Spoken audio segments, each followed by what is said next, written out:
We're the Good Neighbor Network, FM 101.9 and AM 1450 Murfreesboro, FM 100.5 Smyrna, audio and video streaming at WGNSradio.com. This is the WGNS Action Line, talking with Rutherford County newsmakers about what matters most to you. Now, your host, Bart Walker.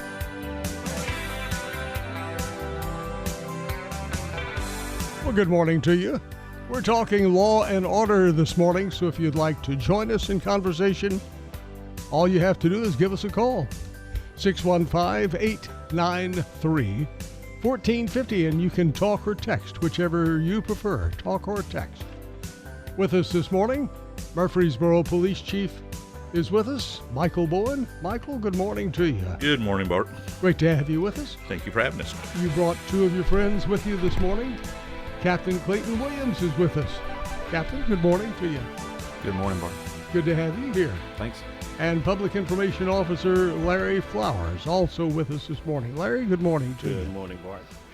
Good to have all of you with us today. As you look at some of the things happening in the community, Chief Bowen, is there any particular area that seems we're in the process of changing seasons now? Do you notice any difference in types of crimes as we move from summer into fall? Yeah, I think the trend is always as we start moving into the shopping season, and it's hard to believe it's already October. Like this year has gone by fast.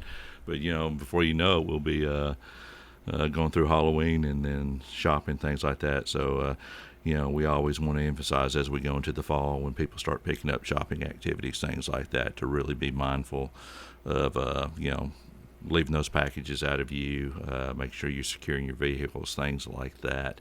And just really, as you go in and out of these businesses, just really be aware of your surroundings and just to pay attention to what's going on around you. Enjoy the time, enjoy the activities, but also just have that self-awareness. I think people, it's dark so much earlier now, and it's dark in the mornings too. Right, and especially when you have some of those sales that come before daylight and things like that. That's really something to pay attention to. And like I said, enjoy it. Always encourage people in my family, if you can go shop and have somebody with you, and just kind of make it a team event, so to speak, and just like I said, go out there and enjoy it, but really pay attention to what's going on around you. Now, I have often wondered, is it important whether you put your purses and bags and whatever you have with you that you're trying to keep out of sight, is it important that you put those in the trunk before you get to the parking lot, or do you do it once you get there? Yeah, I'd be careful about, the placement of items. You brought up purses, and you kind of made me go to a different conversation I thought you were going to lead to, as far as leaving purses in shopping carts and things like that. Make sure those things. I hadn't even thought about that. Yeah, making sure those things are sealed up, and I see it when I shop. Having a purse up there on that little section where kids typically ride on the shopping cart, opened up, having your back turned towards it, people walking by. Those are things you really need to pay attention to. And yeah, absolutely. Even though things are safer when they're out of sight and in the back of the vehicle, I'd be careful about when and where I place those, because people can be watching you do that. And it's just, you just want to reduce yourself from being a target, and visibly that just somebody that has the capability, their ability to pop a trunk, something like that, you just want to make sure that you're not letting them know, hey, there's good stuff in there. And that's just an area, if you make it too easy. Right. I mean, people take it, they don't want a difficult job. Yeah. So typically as you leave stores, you'd probably want to put those things in there, because then you're moving locations and things like that, versus pulling up to a new location and making those types of movements, then going inside the store with and leaving the vehicle sitting there. People taking things, you brought up one great area there when you're shopping. Do people still take packages off porches? Is that still as big as it used to be? Yeah, so I know that there's a national trend for it, and I know that we have occurrences. I don't know that we have a lot of occurrences in relation to what you see nationally. There's nothing really on the radar to indicate that we have like a huge problem with it, but it does occur. I mean, those are prime opportunities for somebody to get pick up something fairly easily. So makes a lot of sense. Here's a question: can an apartment complex have a car towed I was told that it was illegal for them to do so, to have a car towed out of the parking lot. No, it's not illegal for them to do that. I guess you want to be sure that, what is it? That Yeah. if you are a renter in the apartment. Yeah. So a lot of it is just circumstance dependent, and a lot of it has to do, is the person from the complex, do they have the authority, first of all, to make that call, and then what kind of is there signage, anything like that in place, and then of course the property owner would have to call and have that record service say, hey, I want to tow this specific vehicle from the parking lot. So yeah, it just depends on the circumstances. It is private property, so they kind of manage the activities on that property. But no, it's to say in a blanket statement, is it illegal? No. But there is certain criteria that has to be met. Okay.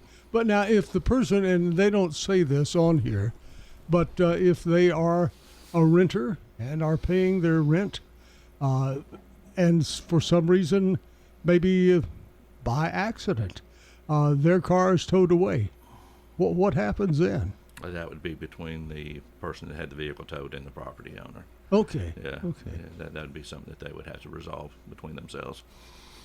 Our phone number is 615-893-1450, 615-893-1450. And a person's asking about your new high-tech system that you have at the police department. Is it coming even more close to being working? Oh, yeah. And it's interesting because even though before it became fully capable, there were little pieces in place that were, as they were installing it, would become operational. So early on, before all the equipment was even installed, we were seeing kind of results and able to solve some crimes and develop some leads from it. Now we have got a second phase. So I always go back to say that there's three technology pieces involved with this project, and it's the gunshot detection technology, it's the LPR technology, and then it's just the we call them public safety cameras, and it's basically just stationary cameras. They don't they're not an LPR system or anything like that. So you have those three components. As far as the LPRs go, the first wave of those have been installed and are functioning. They're all on, for lack of better terms, city streets.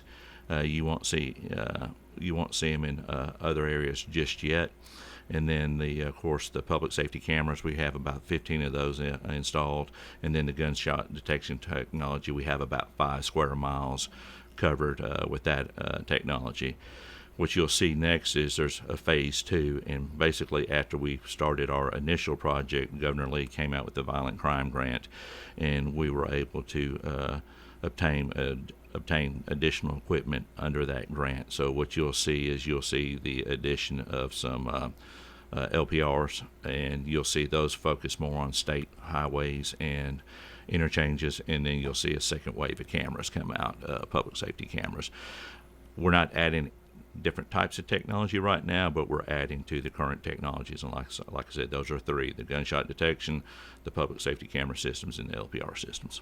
Very good. So we are really on the cutting edge. Yeah. And we're having just some discussions here lately over the past week, and our analysts have really worked up the results from that. And I think when we do our year-end report, and we'll post that online, we'll kind of post the results, the things that we're achieving with that system, and just give people a broader idea of what's being done with that system. I can think of a couple of high-profile cases where that technology has probably allowed us to solve something that a year or 2 years ago would have been unsolvable. So it's technology really making a difference. It's making a big difference. Yeah. And the hugest thing, and I've always go back to this, is you're looking at a profession right now, law enforcement, where nationally the trend has been tough to hire officers, and just the demands have changed. And when you look at the resources like the crime center, when you look at the crime analysts, when you look at our crime scene investigators, they're non-certified positions. the amount of workload they take off the officer on the street by giving them good information quickly, it just cuts down on investigative time in so many ways and really helps us out. Like I said, we were talking about some of the results of the crime center with staff, and two of the things we brought up was, hey, how much the analysts and how much the investigators, how much they help with the whole process of investigating crimes, collecting evidence, things like that. And it was interesting because I might get it reversed, but I think when we had our crime analyst position, we had, for one position, over 100 applicants from across the country. And when it comes to our crime scene investigators, we had over 300 applicants for one position. Those jobs really have a huge, there's a lot of people interested in doing that kind of thing. I always go back to, I think CSI maybe had made those jobs a little more enticing, but man, they're just it's phenomenal what they can accomplish and their capabilities and the abilities of those people that fill those positions. And I guess too, with your job pool, your local job pool was limited to a degree, but now with the internet, when you're looking for a position, you're looking for candidates from all over the country. Right, and it's amazing the amount of people you get just wanting to relocate, and like I said, it's all segments of the country, and then we can get a lot of good local applicants as well. So. Here's one that sort of goes along with what you're asking. This person's asking about artificial intelligence. Are we seeing computer-operated artificial intelligence being used in police work locally yet? Yeah, so and that's complicated because you have the AI ability for like simple things like paperwork, documents, things like that, and then you have the whole AI technology that you see in some places, maybe some airports, things like that do the whole facial recognition, things like that. So there's different levels of it. If we're doing any of it, we're not doing the facial recognition on any of these systems. So I think that's what most people that I talk to are concerned with. But at this point, we're not doing anything like that. Now, I think you can go on Google right now and use artificial intelligence for documents, things like that. So on a large scale, is it being used as far as the crime center? No.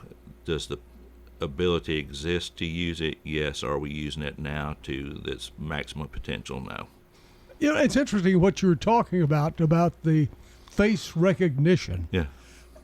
It wasn't that long ago that there was a TV show that was based on that, and I thought, well, that is really a far out show. Right. This will never happen. Right. But it's happening right now. Right. The ability to do it is. Right. And like I said, we don't have any of that stuff up and running. And there's different ways you can approach that too. You can use facial recognition to tap into like booking databases from sheriff's departments, things like that. But we haven't delved into any of that yet. So, and like I said, I don't know that we'll do it during my tenure. So now, when you see it being done in other communities, is it being done where it gets good use of it? I mean, where they're actually able to I'm sure. pull people in? I'm sure. I don't know enough about. Probably the closest neighbor to us to where you really see that utilized, and it's obviously for good reason. Yeah. It's like the airport, Yeah. the B&A, Yeah. their police department and their TSA agents, they use it quite a bit for threats, so not only local but domestic. But as far as our local partners, I don't really know. Like I said, I don't think that's like Chief said. It's just such a new thing, and there's a lot of, I don't want to say problems, but there's a lot of concerns with it, and it's probably going to be a while before you see that used widely in local police. Yeah. We can go back to a lot of the technologies we're using. The cameras are in public right-of-ways, and they're places where the general public can view. They're not covert, anything like that. So we try to be as open and transparent. The gunshot detection technology, we explain what that is on the website, our website, and we're pretty clear that those are not constantly recording. They have to have a certain threshold of sound, and any type of recording that comes to us is basically a 5-second clip of the actual gunshots. We don't pick up any other recordings. It's not like a constant surveillance type thing. So you're not hearing people talking? No, if you're out in your front yard talking to your neighbor about whatever, we're not listening to that. Like I said, that has to be activated by gunshots. Now, it does have a filter for fireworks. We don't do that because there are certain times of the year when they're legal. So we, like the 4th of July, we'll turn that off, but we can turn that filter on and detect those as well. And some jurisdictions use it because they have pretty heavy fireworks ordinances, and they use it for that. So it's pretty amazing the sounds that thing can filter, and it can distinguish between different types of sounds. So if I know there was a period of time we would get reports of the ground shaking or explosion somewhere.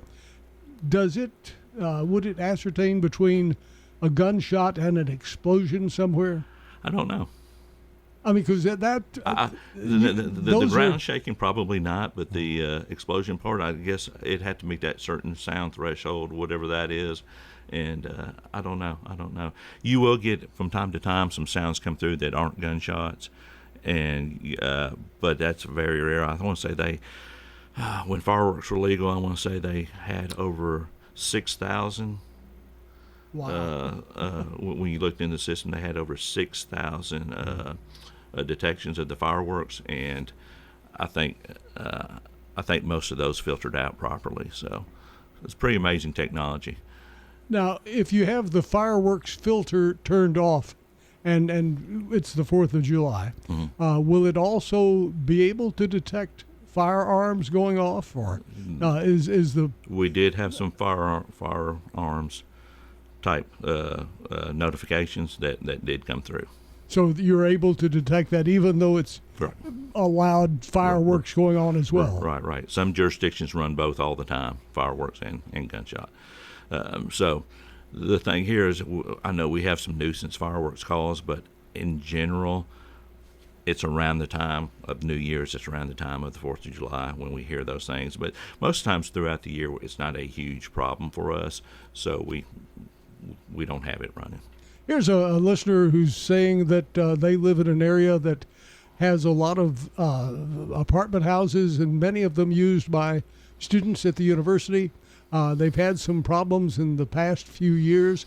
Are those problems being resolved? Is there less problem with students now at the university doing things, committing crimes? Yeah, so, wow, that's a good question. We can talk about that for a long time. So, and where I'm going with that is, so a lot of the technology pieces that we're putting in place are in some of those areas, and you'll find that a lot of times that the crimes around the campus didn't necessarily involve students at the campus. I think it was just the housing that was geared for that particular group, being students. So basically, we have looked at a lot of the technology placement, and you'll see that our first installation of a lot of this equipment went in and around that area. And of course, MTSU, we work with them closely, the police department, and we've been able to talk to them about some technology sharing pieces, things like that. So to say, and you've got to understand that that area around campus also includes some areas that are traditionally non-student type things, some of the older neighborhoods where we've had traditionally some problems there. So there's just several different factors that we have to look at when we deal with that particular area. And I think a lot of the resources we've put in place have helped with that and helped start mitigating some issues. And like I said, working with MTSU and discussing technology sharing, things like that mean a lot and go a long way. Our phone number is 615-893-1450. We're going to pause for just a moment, check on the traffic and weather, and we'll be right back. If you have some more questions dealing with the city of Murfreesboro, law and order in the city of Murfreesboro, we'll take those when we come back. 615-893-1450. Don't go away. This is Chip Walters, and you're listening to Rutherford County's Blue Raider station. Yeah, we got them. MTSU Sports on WGNS, AM, FM, online. I am Charlotte Gardner. Why do you love Adams Place? Gee, there are so many things, but I guess the choices. You can be as lazy as you want to be. You can be as active as you want to be. The residents are friendly. The staff is wonderful. You don't need to be concerned at all. It's up to you. Hi, this is Terry Deal at Adams Place. Call me for more information about Adams Place. Phone 615-904-9111. Adams Place on Memorial across from Walmart. This is Peter Demas, and our family is inviting your family to come eat with us at Demas's Restaurant. We started doing a limited time only menu, so once a month we add new menu items to it for 1 month only. We're bringing back an old item that we used to have that we don't have anymore. So for example, we brought back clam sauce spaghetti this month. Last month we had Greek spaghetti. And again, that'll change. Now that you've heard about the changes that we're making at Demas's, you need to check it out, so come on over right now. Demas's Restaurant on Northwest Broad Street. Hey, this is Dan with Music World and Drummers Den. Come in for your guitars, keyboards, drums. We have you covered. Lessons, we got that. Drums and every other instrument with strings or keys. Music World and Drummers Den. The one-stop shop where you have everything that you might need. Ukuleles, violins, things that they're not expecting to find just everywhere they go. Come see us at Music World and Drummers Den, 2762 South Church Street, right across from the golf course. Music World and Drummers Den. Good morning. Still trying to clean up a couple of wrecks we had out here earlier. It's been a little bit slow over here on 40 westbound, just past M Hill Pike, where we had actually it was a disabled motorcycle, and the police are still over here with it. That's why traffic's been a little bit slow on 40 west coming past Spence Lane. There's still some volume. 65 north trying to get up from Brentwood into South Nashville. 24 starting to load up again with more volume. Westbound 24 on through Antioch coming in from Murfreesboro. Hey, whether you need a new roof, roof repair, roof inspection, independent roofing specialists, these guys are the best. Check them out at irsroofs.com. I'm Commander Chuck. You're on time traffic. Skies will become mostly sunny here for this afternoon, a high in the mid-70s. Tonight, mostly clear and a low near 55. Thursday, sunshine, high of 84. I'm meteorologist Jennifer Wojcicki on News Radio WGNS. Currently, it's 64. From brakes and alignments to new tires and wheels, Tire World, locally owned and operated in Murfreesboro, Smyrna, and Laverne. Tire World, we keep your family rolling. Online at tireworld.us. Spend your middays with us, Rick and Bubba. The Rick and Bubba Show, weekdays, 11 until 2 on News Radio WGNS. Welcome back. Happy birthday to Brandon King, who's 24. Brandon is our birthday winner today. Gets that delicious banana pudding from Slick Pig Barbecue. Happy birthday to you, Brandon. Our good neighbor of the day is Paulette Statham. Paulette Statham works over at the South Church Street Kroger store, and customers just love her there, always helping others. I bet you know somebody who's a good neighbor. They've treated you special, and you think, oh, man, this person needs to be thanked. Send us their name, address, and phone number. Tell us why they should be the good neighbor. And just like Paulette Statham, they could be getting beautiful flowers from our friends over there at Ryan Flowers Coffee and Gifts. Yes, Jenny Harrison and the whole family over there at Ryan's. They are there to help you. If you need some, why don't you go over yourself? Ryan Flowers Coffee and Gifts, 717 South Academy Street. We're looking at law and order here in the heart of Tennessee this morning. Visiting with us from the Murfreesboro Police Department, Police Chief Michael Bowen, Captain Clayton Williams, and Public Information Officer Larry Flowers. And when we left for that break, we were talking about, a listener had called in about MTSU and crime with apartments and things of that sort in that area. And we had to take a little break. But, Michael, I understand you have some more information you want to share with us on that. Yeah, so, like I said, we've used a lot of our technology resources to put in those areas to help mitigate some of the issues going on. And one of the things, it's unfortunate that we haven't been able to do it sooner, but it's something that we've definitely picked back up on, and that was our partnerships with some of the complexes in those areas. I think we tried to adopt a program for multi-housing partnerships, but under the accreditation standards, it required some immediate, huge capital investments from some of the complexes, and it also required that current managers be trained on it, and of course with the turnover, every time somebody left you'd have to retrain. So what we've done is Sergeant Mike Turner, who is who's working on our crime prevention strategies, what we've done is we've kind of created our own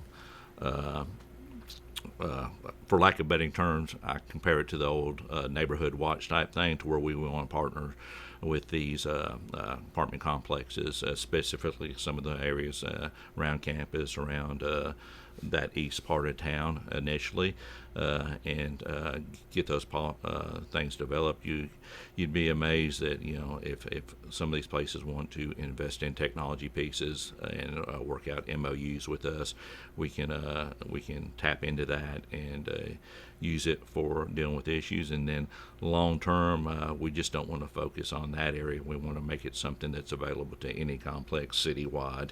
And that's, like I said, that was a goal back in 2016, 2017. Some things occurred that didn't let us move forward.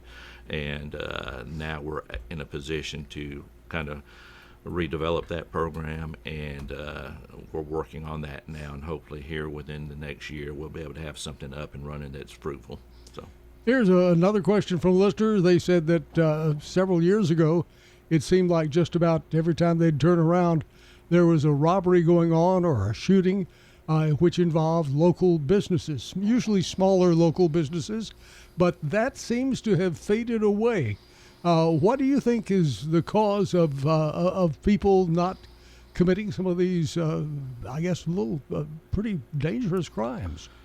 Yeah, so they're still occurring, but some of the trends we're seeing are promising when we compare.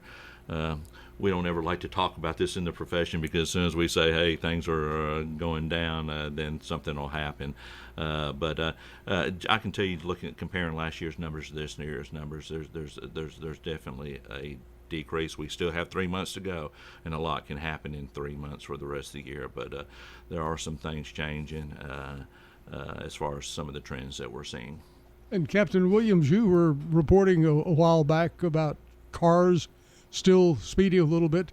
Has that corrected itself more? Have people gotten back to normal on that? This began, I guess, with COVID, and once it got started, it's sort of hard to slow people down. Yeah, I was going to say I'd like to know what normal is in that arena. We talk about traffic a lot. I mean, there's a lot of people here, and I think we're even seeing it on it's not just us, but even out on the interstates now. 90 seems to be the new 70. I mean, it's just people are in such a hurry, and it's unfortunate because we've talked over the years, and I mean, you've heard it, say it again, but when you're driving faster like that, the likelihood of you getting in a crash increases. The likelihood of your injury or injuring somebody else goes up. It just takes all those already dangerous tasks up to another level that just makes things worse. That's one of the word on our fatal accident crash team. One of the worst ones that we hate to hear is the high-speed angle crash, like at an intersection. Mercury and Rutherford used to be one of the, before they got it widened out and better traffic controls, those were horrendous events out there, but that's all we're trying to be out there and do some enforcement. We're trying to, take care of the education piece, putting out PSAs. Larry does a lot, notifying people like, hey, here's where we're going to be at, just really trying to take that multi-pronged approach to getting people to slow down. It's just we need a lot of help from the community in that. Go ahead. Mm-hmm. Going back to your other caller, so this year we plan on posting a easier to read annual report on our website at the end of the year. So the previous caller that was talking about crime trends, hopefully we'll have some good information to where it's not going to be a tough read. It's just going to be some bullet points on what we're seeing, and kind of going back to what they were saying. I think, and I'm trying to remember these numbers, so if I get them wrong, forgive me, but I think I'm in the ballpark.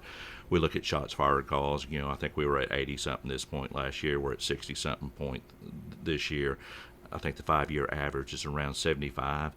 So we're seeing some, like I said, some downward trends on some of these things, but it can change overnight and go back the other way. So it's just real delicate, those numbers sometimes. And here's one listener saying, thank you for working to slow the speeds down in neighborhoods, especially neighborhoods where children are playing in the streets. I'm seeing more and more of these speed humps, and they say they're now called speed humps, but they said they really are humps. Yeah. I mean, if you go over one of those at any speed, you'll be hitting the ceiling of your car. Yeah. So we're seeing more of those, evidently. Yeah, so the Alexander's the biggest one that I know of, and then if there's been some subsequent installations, I've run across some myself. Now that this person mentioned that, I don't remember the name of the street, but it's off of Memorial, parallel to Memorial, sort of in the neighborhood of where the gas station is, near Memorial and Northfield. Off of that road. Okay. But it's usually some small streets. Yeah. Okay.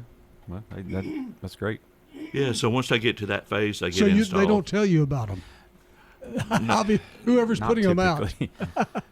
Because that goes all through the engineering department. Yeah. It goes to engineering, and they tell us about a lot of things, traffic light installations, things like that. They notify us, but I don't remember seeing any on those additions. But yeah, hey, if you meet the criteria and those things work, I'm glad to see those traffic calming devices, which they calm.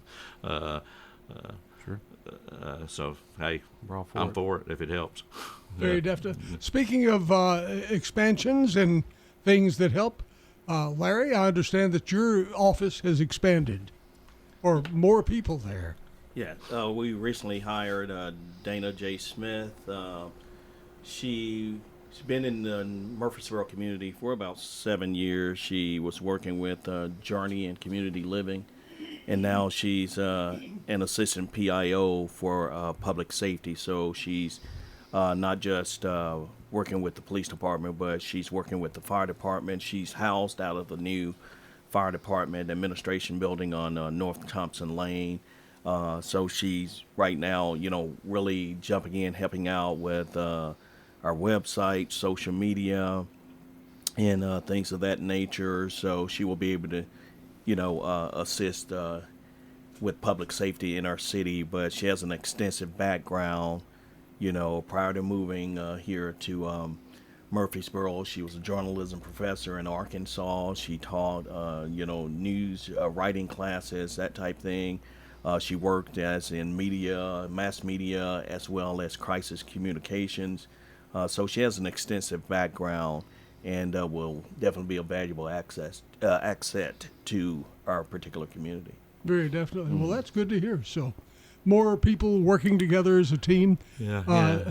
Do you foresee that what it looks like is the public information sections of the city are more going together as one, where in the past it had been this department had their own PR people and this one had theirs, and so you're seeing working as a team more. Right, and that's the good thing about even the PIOs, not just with the city but with Rutherford County. Whenever there's anything going on, we come together as a group and work well together. We have a Rutherford County PIO group that we meet quarterly, and so it's a close-knit community. It's similar to, you remember the school safety active shooter training out at Siegel that you attended? You had the whole group of Rutherford County PIOs there in one place that was there. If that was a real situation, we would have all have been there to assist the county with, getting information out to the media as well as the public. So the more you work together, the better it's going to get. Definitely. And that's what it's about. It's about sharing resources because, as you know, for the last 5 years, I've been a solo person with public safety. And just to have someone I can pick up the phone and call, like a Lisa Marchesoni, a Lisa K with the city, Ann Smith over in Laverne, or Heather Kent over in Smyrna, James, Evans with City Schools, or Lisa Trail with City Schools, and James Evans with County Schools. It's just amazing. You can just pick up the phone and they're willing to help. But the thing about it is, like, when Laverne was going through their situation, they had a manhunt when 2 of their officers were injured. Literally, I picked up the phone and said, "Ann, what do you need?" And she said, "Get here now." I called chiefs, like, "Hey, I'm going to go to Laverne and assist them." And she was overwhelmed because, you had law enforcement agencies from all across, Middle Tennessee there to assist with the search. You had the media all over the place. So we were able to go over and assist. And that's the good thing about, again, the PIOs in Rutherford County. We're there to assist and help. Working together. There you go.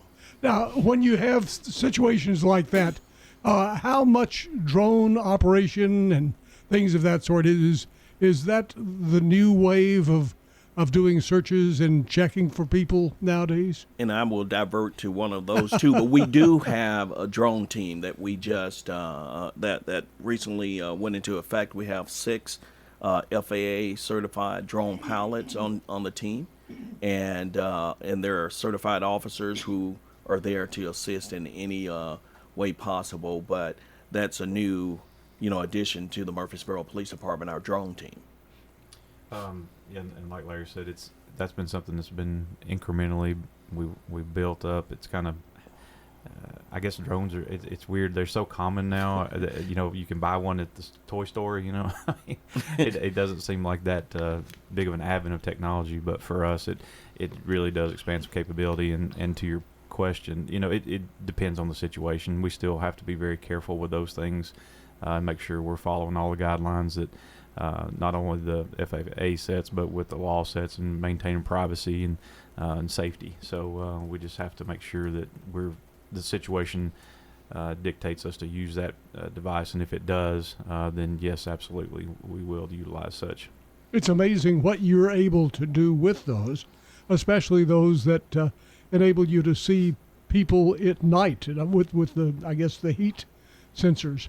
Yeah. You had some video a while back that had some people escaping the police, and you could see them running through the yards. They had no clue that you knew exactly where they were, and they were surprised, though, because as they rounded the corner, I think they ran straight into 2 or 3 officers. Yeah, it's being able to have that view.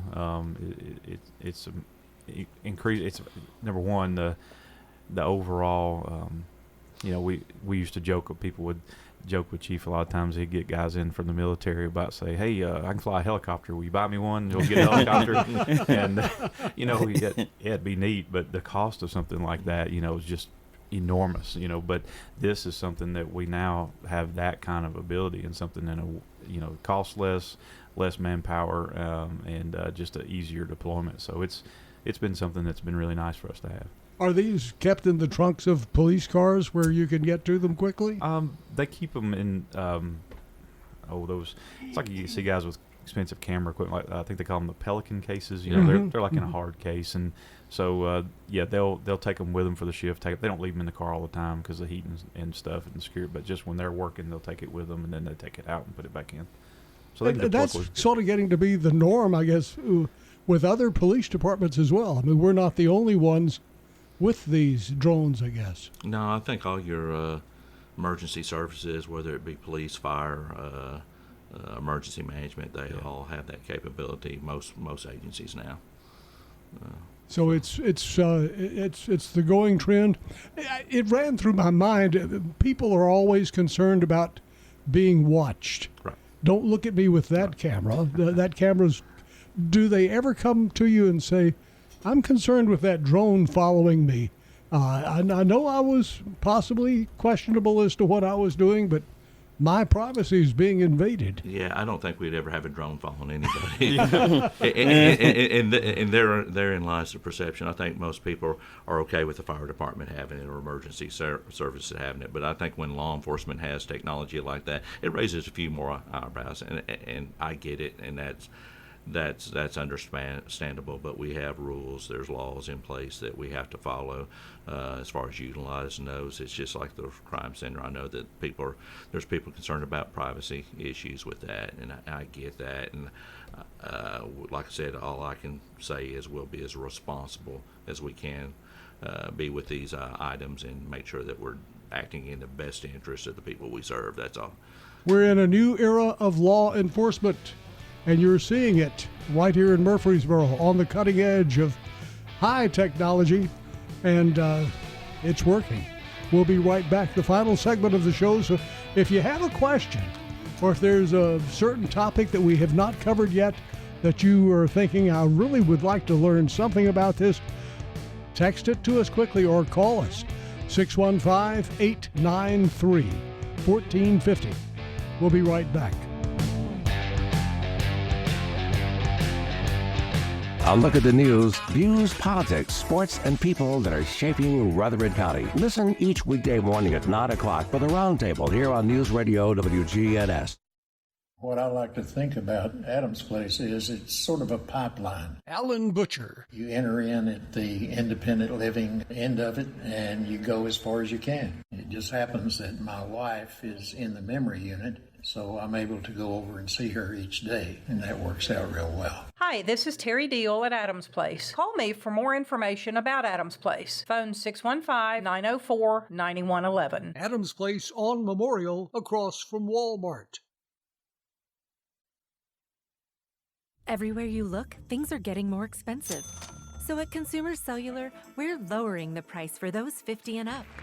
Now you can get unlimited talk, text, and data for $30 a line when you buy 2. That's just $60 a month for 2 unlimited lines. So if you're 50 and up, make the switch and save. Come on, you've earned this. Call 1-888-FREEDOM or visit consumercellular.com today. Requires 2 lines of service, age validation, and credit approval, subject to system and area limits, taxes, and other fees apply.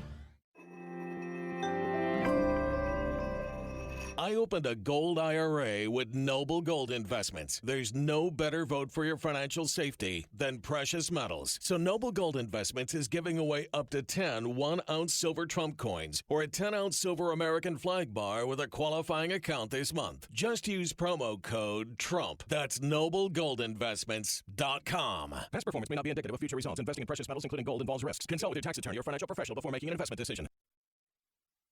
We're excited to announce that Capstar Bank is now officially a division of Old National Bank. The friends you've made while banking right here over the years are still here, and so are those delicious, warm, homemade cookies. Everything you enjoyed about Capstar is still at Old National Bank. In Murfreesboro at 2230 Dr. Martin Luther King Jr. Boulevard. Come on over and enjoy warm cookies with friends while doing your banking at Old National Bank. Old National Bank, member FDIC, equal housing lender. Skies will become mostly sunny here for this afternoon, a high in the mid-70s. Tonight, mostly clear and a low near 55. Thursday, sunshine, high of 84. I'm meteorologist Jennifer Wojcicki on News Radio WGNS. Currently, it's 64. There is no safer place in the storm. Talk Radio WGNS, Murfreesboro, FM 100.5, 101.9, AM 1450, TV 11. We only have a few minutes left in our broadcast, so if you have a question, get it to us quickly. We're talking law and order this morning.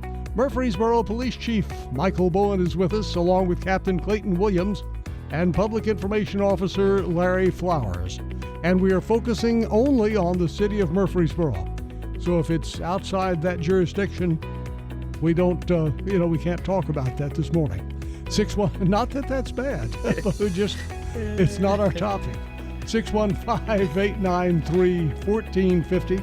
615-893-1450. Listeners in business, they said this is our first year in business during the Christmas season. In past, we've heard you talking about having special programs to teach retailers how to be safer during the Christmas season. Will you do that again this year? Yeah, so that's something that Sergeant Mike Turner handles, our crime prevention. Can you sort of turn your mic around? You scold me every time I do this. It's facing that wall over there for some reason, and you're. It's deliberate. Sergeant Mike Turner handles our crime prevention, and is his link on our webpage? I'm sorry? Is his link on our webpage, his email? It should be.